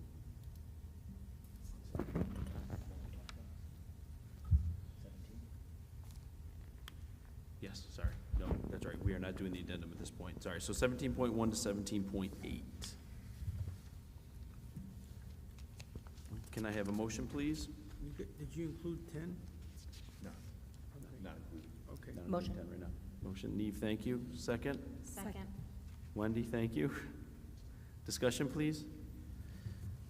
Roll call, Mr. Smith. I just had a quick question. Oops, sorry. The agenda we're looking at here is different than what we, in the minutes that were posted for 17.4. The numbers? Yeah. Yes. There was no numbers listed in the minutes. Was it just not printed, or? I don't see there's anything different. The numbers weren't In the listed minutes. in the committee minutes. We didn't have the numbers at that time. We didn't have the numbers at that time. Okay, I was just wondering. Yeah, it was a blank table because the numbers were not available at that time or calculated. All right, I was just wondering. Yeah, good catch. Thank you. Roll call, please, Mr. Smith. Collier, Yes. Ms. Grano, Yes. Mr. McKiernan, Yes. Mr. Morris, Yes, no to 17.4. Ms. Sealander, Yes. Dr. Serrano, Yes. Mr. Pleshy. Yes. Moving on to section 18, operations. I'm looking to approve 18.1 through 18.3. Can I have a motion, please? Motion. Vanessa, thank you. Second? Second. Neve, thank you. Discussion? I do have a question regarding the district calendar. I know it was noted in the committee notes that there would be review of the symbols, including them again for ADA compliance. And I would also offer, I think it is easier for parents too, if they're printing without color, it would also be easy to see. So I wanted to see if there was a decision to include them. Yeah, we looked at the ADA compliance, and we had a very lengthy response from Mr. Zittimer. With its short answer, you're right, there is ADA compliance that needs to be addressed. We're approving the calendar in earnest for the dates. Understood. And we will clean up the format in accordance with Mr. Zittimer's guidance. Thank you. Yes. Okay. Roll call, please, Mr. Smith. Ms. Connor? Yes. Ms. Grano? Yes. Mr. McCarron? Yes. Mr. Morris? Yes. Ms. Sealander? Yes. Dr. Serrano? Yes. Mr. Palacio? Yes. Section 19, old business. Do we have any old business? No. Section 20, any new business? I just had a couple of things that I wanted to bring up. The high school is hosting Jazz Fest. I believe it's April 6th here at 4:30. There is an admission fee. They're looking for volunteers. There's going to be a number of amazing performers. So if anybody's available that night and wants to come out and watch and help, please do. And then I'm going to mispronounce this student's name, but I'm going to give it my best because I think it is important to bring up her accomplishment. But Elizabeth D. Gasparis was one of 25 students accepted into, I might pronounce this school wrong as well, Trinity Laban Conservatoire of Music and Dance in London. She was one of our performers in the Newsies, and her voice is absolutely amazing if you got to witness that for the musical. So I just wanted to give a congratulations and recognize her for her accomplishment there. Thank you. Okay, moving on to public comment number 2. The board uses public comment, the second public comment period to invite comments on all matters pertaining to the school district. Please state your name, municipality, and group affiliation if appropriate for the record. Each participant will receive 3 minutes to speak. There will be a countdown timer. You will be notified when there's 1 minute remaining, and then again when the time is up at the end of the 3 minutes. Speakers may not cede their time to others. The board uses the public comment period as an opportunity to listen to citizen concerns, but not all issues brought to a board meeting will be resolved this evening. Rather, the board will, in appropriate cases, delegate the authority to investigate the matter to the superintendent or his designee. The board does not endorse your comments, nor will the board be held liable for comments you make about a staff member or other person which they may consider defamatory and or slanderous, as that individual retains all rights to pursue any legal remedies against you. This public session is designed for members of the public to speak on issues for board consideration. By law, the Board of Education is under no obligation to respond to public comment. Issues raised by members of the public may or may not be responded to by the board at the conclusion of public participation. This portion of the meeting is meant to hear public comment, not to have a dialogue between the board and the person speaking. The board asks that members of the public be courteous and mindful of the rights of other individuals when speaking and not disrupt the meeting, or you may be asked to leave. All statements should be directed to me as the presiding officer, and no one may address the board members individually. Do you have anybody for public comment number 2?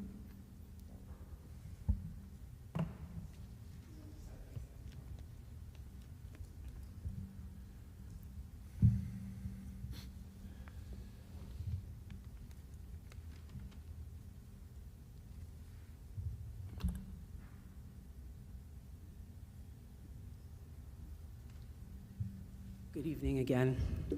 Dr. Lewis. Once again, Mr. Palacio, I'd like to thank you for the statement that you made earlier. Let me start with the strategic plan, because I'm just trying to figure out, and I'm asking you guys what you want me to do as a parent. I have brought it to the middle school's attention.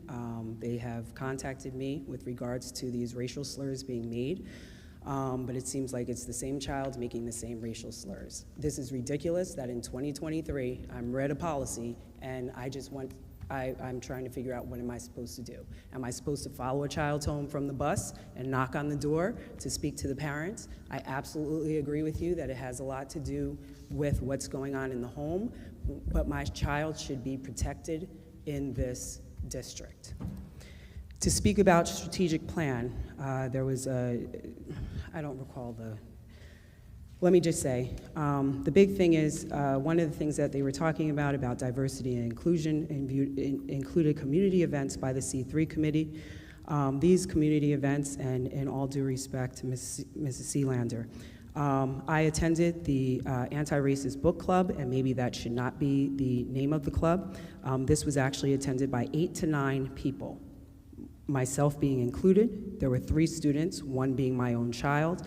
I'm not clear if it was 2 to 3 parents and 2 to 3 staff. I would like to thank Mr. Kircher and Mr. Rivers because there was a lot of work put into this book club, but out of the entire district, there were 9 people who attended this. And the 9 people who attended this are not the 9 who need to learn about diversity and inclusion. So I would like to ask, whether it's through curriculum or whatever other committee, that maybe there is an incentive to students, a lot of students who are high achievers and would love to have a little extra credit. So how about not have a little extra credit where it's not a test, but they're reading a book and participating and getting another point of view. Because it's constantly in community events. A lot of these events, I try to attend every one possible. A lot of these events are attended by the same people over and over. I do not need diversity and inclusion training. 1 minute. So, I would just like to say, in the response of what was stated about policy number 8465, to continue to hear the N-word, to continue to hear it on the bus, to not only be contacted by other parents now that I've spoken at the Board of Education, and to continue to hear that it is not only in the middle school, it is in Helen Morgan, it is in, can't even think of the schools now, Mohawk Avenue School, because you have 3rd, 4th, and 5th graders on this bus. It is in the high school. It is a problem, and I just want to know from the board, who do I contact? And I do not get this rhetorical answer of this is what's happening, because then I at least expect the students who are creating the problem to be off of the bus. Being on the bus, I feel, is a privilege. It is not a right. So if you go to the parents, this is what your child is doing, the child continues to do it. To me, it's basic, and it's black and white. You continue to do it, you're suspended for a week. You continue to do it, you no longer have the bus. I think behavior will be changed when parents need to take their children back and forth to school. Thank you. Thank you, Dr. Lewis.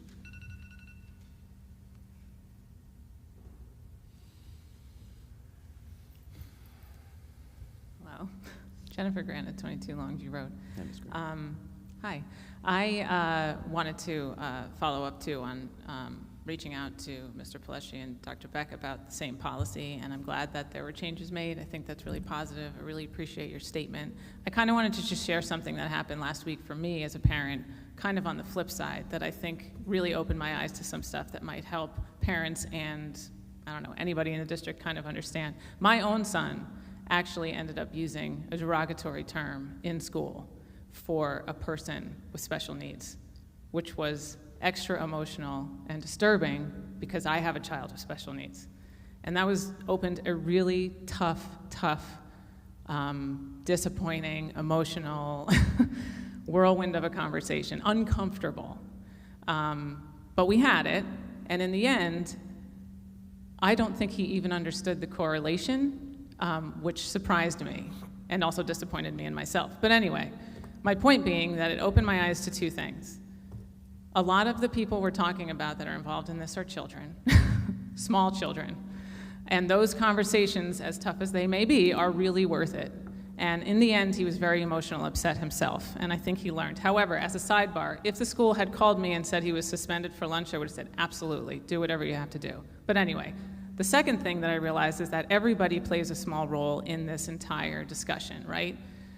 Parents can point the finger at administrators can point to parents can point to TikTok, students can point to the administration not doing things. But the bottom line is I feel like what you are doing with the policy is positive. I'm not sure it's quite enough. I feel like there's a code of conduct that can be addressed. I feel like using the words derogatory racial slurs are not tolerated in our school district in the code of conduct is something. Putting it in the policy, even if there's an umbrella somewhere that you say acts are language, that's fine. But maybe just put the words in there. It's a step in the right direction. And it shows the people in that community that are feeling it, the students that are feeling it, that you're doing something, even if it seems like it's not a lot. Conversation with my son seems like it's not a lot, but it's something. So if everybody does a little bit of a part, nobody's gonna fix it overnight, right? I think it's worth saying out loud that also bringing these parents that have these concerns with their students into the fold might really help. Because when you address their feelings, you validate them, and you show them that you care about it. And not too long ago, 3, 4 white women were really worried about a book that was being read in the middle school, some whose kids were reading it, some whose were not. And within 24 hours, that was addressed, those women were written back, and action was taken to undergo an investigation into a procedure and a process to see how that can never happen again. So the same action shows that these people are being heard as well. So please, please consider exploring all of the options, because this is a real opportunity for us. Doing something is doing something, and doing nothing is doing something also. Sorry. Thank you. Thank you for your comments.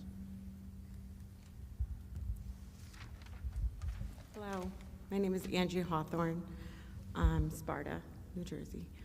I have never spoken here before, but I have emailed in regards to what Dr. Lewis mentioned as well, the policy, and experiences that my own son, I'm going to get emotional. I'm trying not to, but it's going to happen, so I apologize. My own son has had this experience already in 4th grade.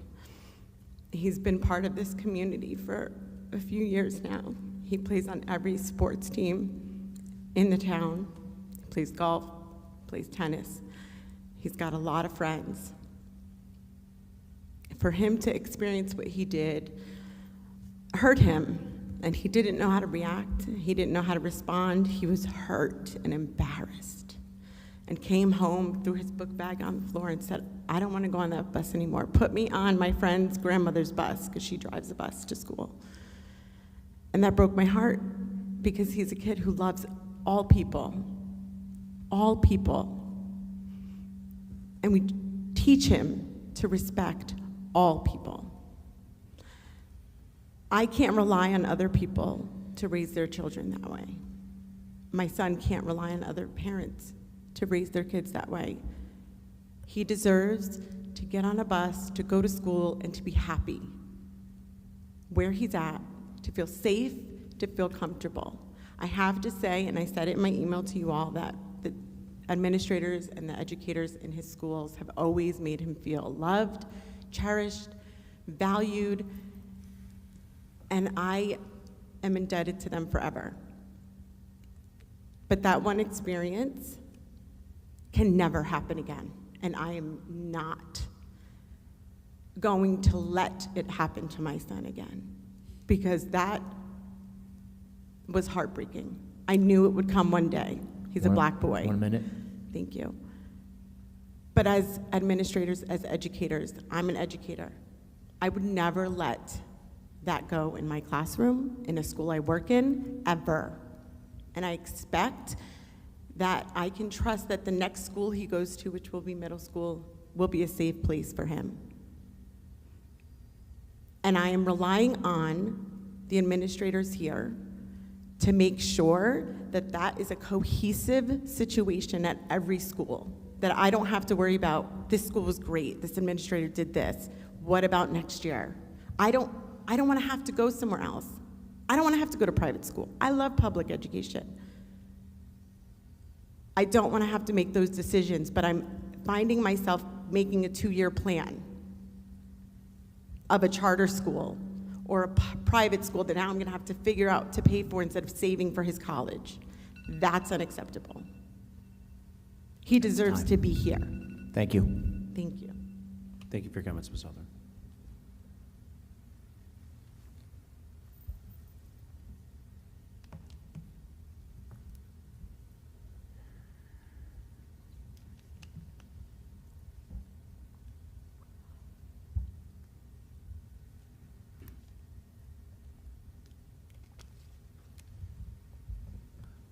Hi, Jen Hamilton, 37 Holland Circle. Hi, Ms.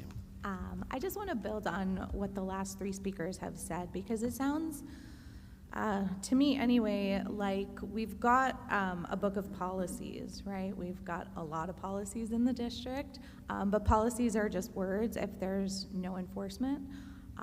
And it seems like there's a lot of things that are happening in the district where enforcement of our policies isn't taking place. And that's at all levels. That's at the kids on the bus. There are bus policies that should be enforced that aren't being enforced. There are policies within the schools, HIBs. I mean, that's a clear HIB, right? A characteristic of a person being attacked. That's the definition of a HIB in New Jersey. That's not being followed up on. But even, you know, I raised a policy issue 20 minutes ago about hiring legal counsel and having some deliberative process to determine what that counsel, who that counsel would be. And the response was, well, we're not required to have an RFP. No, you're not. But you are still required to have a deliberative process to hire somebody. And so all of these policies that exist are created to protect you. They are created to protect this Board of Education and in turn the taxpayers from liability, right? That's why we have policies. And when the policies aren't enforced, that puts you at risk and it puts the taxpayers at risk, not to mention the kids who have to deal with these sorts of issues on a daily basis. And so perhaps it's worthwhile to have a conversation in committee or at the next board meeting about ways that we can increase enforcement of our policies within the district to ensure that we're providing a safe educational environment for all students. Thank you. Thank you.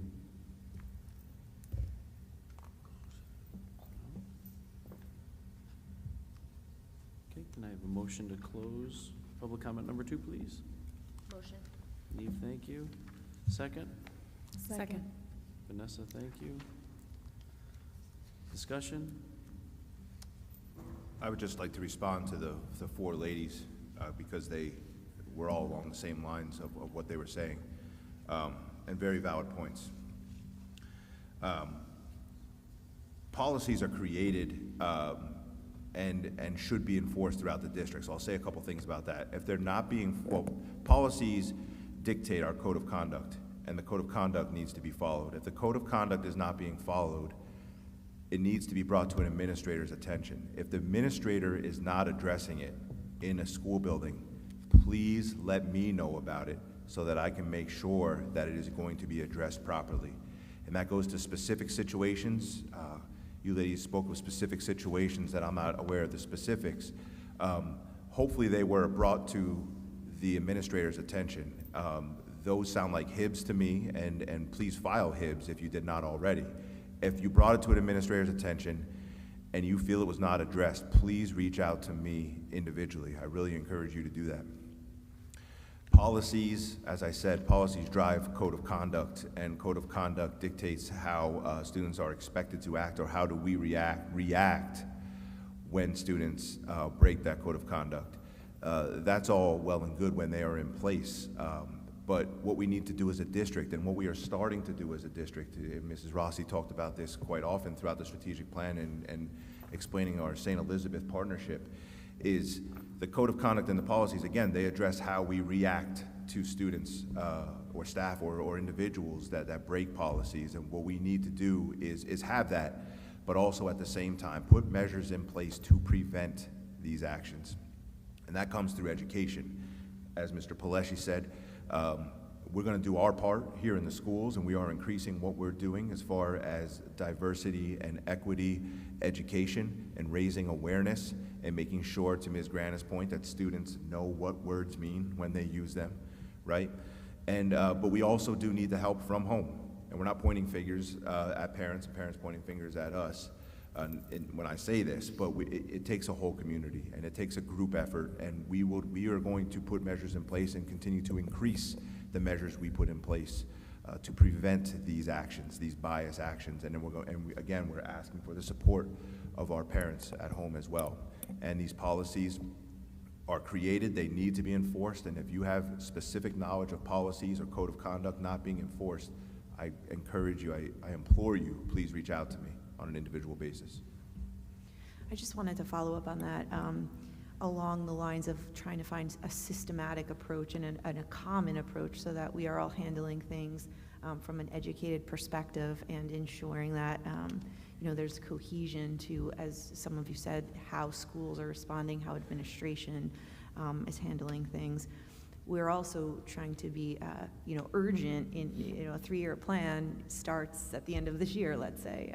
But there are needs, of course, here and now, and there are components of policy that deal with, accountability and consequence, in terms of a handbook and protocol in that sense. But we're also looking into things that help support restorative practices and educating students. As some of you said, especially in our younger population, you do have children using words that don't understand the impact of their words. They hear things from lots of different places, and they're repeating things without being mindful or thinking or understanding the consequences. So some of the things we're looking into even right now are taking resources, like we have a BASE program at the high school, which is an alternative to suspension model, and it is restorative practices for our students up at the high school that's grounded in online modules for student learning, coupled with counseling for, and a plan to support students and, in the area that their need exists in. And we are working with Align and the middle school administration to bring that program into the middle school to look at some of the modules they offer in terms of sensitivity training, restorative practices, use of language, so that in conjunction with accountability and consequence, we're also educating and informing very specifically based on the needs that exist in the students that are participating, and so that they could kind of be restored back into their student population with a deeper understanding of their actions. So that's one of the things that we're working on as we speak right at this moment, to hopefully pilot before the month is over or into next month where these needs exist. But I do understand your sentiments, and that is one little piece in terms of how we can act fast to try to be able to negate some of these things that are taking place. Great, thank you all for your comments. So we have a motion and a second. Can I have a roll call? Actually, I can do all in favor of closing public comment number 2? Aye. Any opposed? Thank you. For the good of the order, do we have anything for the good of the order? I know I'm not going to get all the names and dates right, but I just want to acknowledge, I don't know if we acknowledge our DECA students that did really well at the state competition and nationals. Sorry, my voice is terrible. But I just, as a student that went through Sparta, DECA made an incredible impact on my time here at Sparta. When I was hating school, like that kept me going, and it gave me a lot of joy and led into my career choices. So I'm so glad to see the program still continuing. I'm glad to see us still winning and going to nationals. So I wish them the best, and we're very proud of them. Thank you. Anything else? Okay. Moving on to the next, we'll move into closed session. Whereas Section 8 of the Open Public Meetings Act, Chapter 231, PL 1975, provides for the exclusion of the public from a meeting, in certain circumstances, and whereas the Sparta Township Board of Education is of the opinion that such circumstances exist to discuss legal matters and I believe student matters as well tonight, and one grievance hearing, which is exempt from public participation pursuant to New Jersey Public Law 1975, Chapter 231, Open Public Meetings Act. Now, therefore, be it resolved that the Sparta Township Board of Education shall enter into executive session on March 24th, 2022 at 9:33 p.m. The Board of Education will reconvene in public session at the conclusion of the executive session. The information discussed during the executive session will be disclosed to the public as soon as it is determined by the board that the information is no longer confidential. We expect to be back out of closed session probably around 10, let's say 10:40. And action may be taken, correct. Can I have a motion, please? Motion. Kurt, thank you. Second? Second. Vanessa, thank you. Discussion? Roll call, please, Mr. Smith. Ms. Collier, Yes. Ms. Grano, Yes. Mr. McKiernan, Yes. Mr. Morris, Yes. Ms. Sealander, Yes. Dr. Serrano, Yes. Mr. Flesch. Yes.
So resolved that the Board of Education closes executive session and enters back into the public portion of the meeting at 10:42 PM. Roll call, please, Mr. Smith.